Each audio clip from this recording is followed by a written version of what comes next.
Don't know how to start this, but I'll try. My brother was in film club when we were in high school, and, after lots of begging, I was too. We were assigned once to make an animation. When we came home that day, my brother was acting strange and said, in a low voice, that he needed to start on his animation immediately. He went upstairs to his room without any further conversation. He stayed in his room almost the entire week, leaving only to use the bathroom, eat, and go to school. I was worried, and so were our parents, but we decided to leave him alone. I still wonder to this day why we decided to do that. About 3 or 4 days before the animation was due, he was finished. I asked to see it, but he said no, even when I offered to let him see mine. He said that it was a surprise for everyone in film club. Then he smiled at me. The creepiest smile I have ever seen. Then came the day the animations were due. There were about 6 kids in film club, including my brother and I, and, since we were asked by the club director, each of us brought one friend. My brother asked to go last, saying that his was too long to show at the beginning. A lot of the animations were funny, and a few were abstract. Then there came my brother's. The animation started with some static which cleared to a wild screen.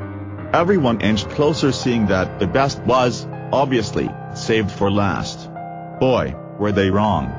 The white faded to something I faintly recognized, a screenshot of an opening title card from Little Bear, a show we used to watch when we were kids.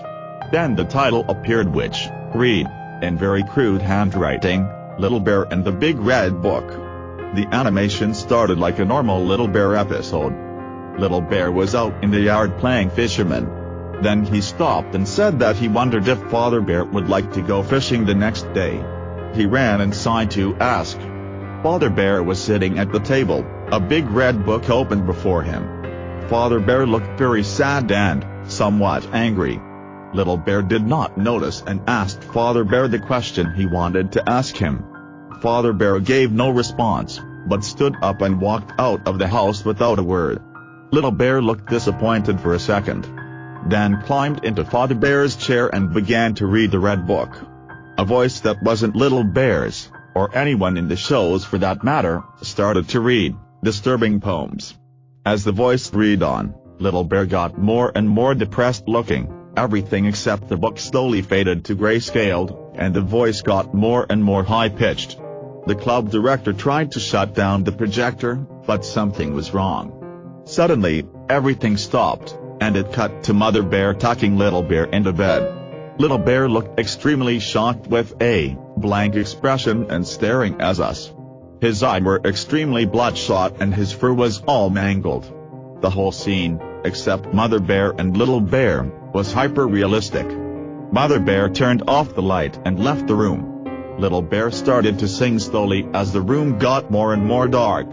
My Bonnie lies over the ocean. My Bonnie lies over the sea. My Bonnie lies over the ocean. Oh, bring back my Bonnie to me. A pair of red eyes appeared above Little Bear, a terrifying laugh played. Then what looked like some monstrosity of a creature jumped onto Little Bear. The entire screen cut to white.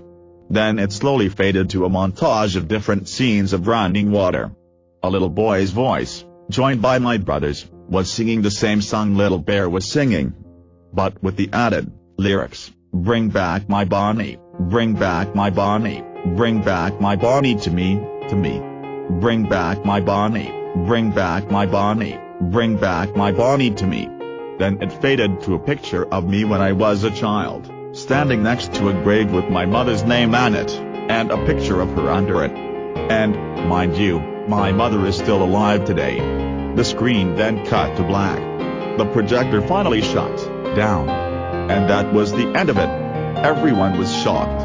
The club director asked everyone to leave except my brother. My best friend and I went to my house to discuss the movie. I don't know how or where he got that picture of me standing next to my mom's grave. I had told him. He looked at me, confused. No, he said. That picture was of me standing next to my mom's grave. We were both freaked out. We asked my friend's parents if he could spend the night.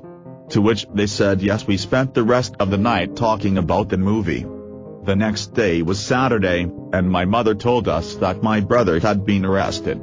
The Monday we came back to school we found out, during an assembly, that the other 4 kids in film club and the other 5 kids that were visiting committed suicide after killing their mothers, and that the film club director quit. When I came home that day, I found that my father was put in jail because he had been charged with 18 accounts of murder and 1 account of public disturbance. He will never be let out. I decided to keep this a secret for so long, but now, I'm afraid that I have to let it out. Someone found that animation and has put it on the internet on an unknown website under the title Little Bear and the Big Red Book Never Before Seen episode, and some sick hope that it will traumatize little children. If you find it, please contact the website immediately and have it taken down. Thank you for taking your time to read this.